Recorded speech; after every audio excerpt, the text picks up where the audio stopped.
So, as an economics major in college, we spent a lot of time talking about the idea of artificial scarcity. Historically, it was always companies that generally made a product that was otherwise abundant artificially scarce in order to drive up the price. This got me thinking, how can we apply the idea of artificial scarcity to product design? And one of the first realizations I had is the easiest way to increase the value of virtually anything, at least the value a user associates with that, is by making it artificially scarce. Let me give you an example from my Facebook applications. So, as I already mentioned, one of my applications was centered around sending your friends a gift. In this specific case, it's a hug. And each gift essentially doubled as an application invite. When the gift was sent, the recipient got an application invite that said, "Uncle has sent you a hug, do you want to accept it?" And accepting the hug meant you were accepting an invitation to the application. This meant it was in my best interest to get people to send as many hugs as possible, because that meant they were inviting more friends, which led to more users to my application. So, which one do you think sounds better? Send all your friends a hug, or you can only send 12 more hugs today?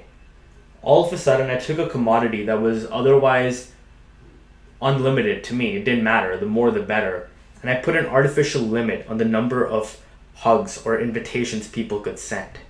And the results were completely phenomenal, as you'd expect. People sent about 1.5 times more hugs to their friends, which was a considerable deal at the time because, because the acceptance rate stayed the same. So I essentially increased my virality by 50% with a simple move, just telling people they can't do what I wanted them to do, which is so powerful when you really think about it. What if they still don't believe you? It's rare that it happens, but I'm going to share one of my favorite techniques with you for kind of driving the point home of artificial scarcity. But when you think about it, there's a whole other thing at play here too, and that is just show them a progress bar. It continues to astound me just how powerful a tool the progress bar really is. I think it caters to all of our inner OCD, our obsessive compulsive, like, oh my god, this thing is 75% full, I want to finish it and just be over with it. There's a very strong completion mechanic at play here, which is why, a company like LinkedIn has used it so much in order to get people to complete their profiles. Zynga used to use it in their games to get people to finish setting up the game, which just meant you'd like the game, like Zynga, and follow a couple of basic steps. And it worked really well here too to drive home the point that, one, there was a limit on the number of invitations you could send, two, providing a visual representation of that limit, which kind of made everyone just want to complete the progress bar and, finish it and send as many invitations as possible. And the reason I know this was effective is while it raised the average number of gifts sent, the most profound effect was in people that sent the maximum number of gifts I allowed them to. Like a lot of people that did not, the percentage of people that sent 0 stayed virtually the same, but the average number of gifts sent by people that were already sending gifts rose considerably as they were now trying to hit the limit. So the simple act of making the number of invites scarce led to more invitations being sent.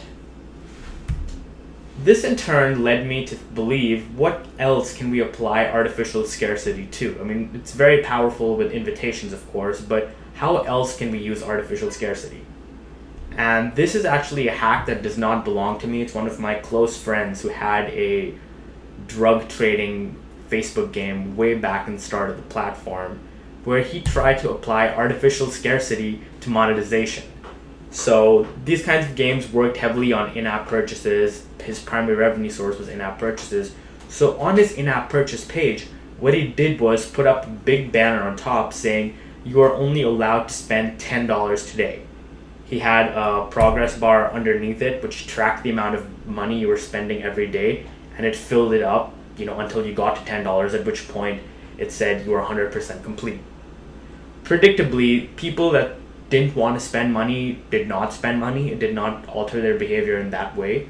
But those that spent money started spending more money, and a lot of people actually came close to hitting the $10 a day limit.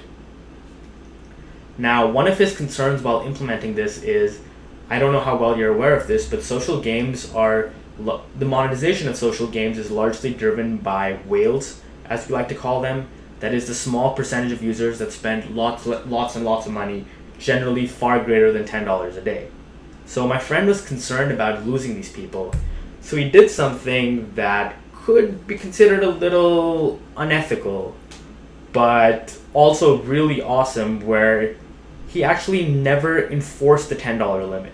He provided the visual indicator. He said you can only spend $10. The bar hit 100%, but he programmatically never stopped people from spending more and getting more, which led to an interesting user behavior where people thought they found a glitch in the game that let them spend as much money as they wanted to, which is hilarious when you think about it, because really, like, they're just spending more money, but they're now excited about it because they have this sense of accomplishment of finding a glitch in the game. They found a bug. The game said they could only spend $10, but guess what? They just spent $1,000. And this just shows the power of artificial scarcity.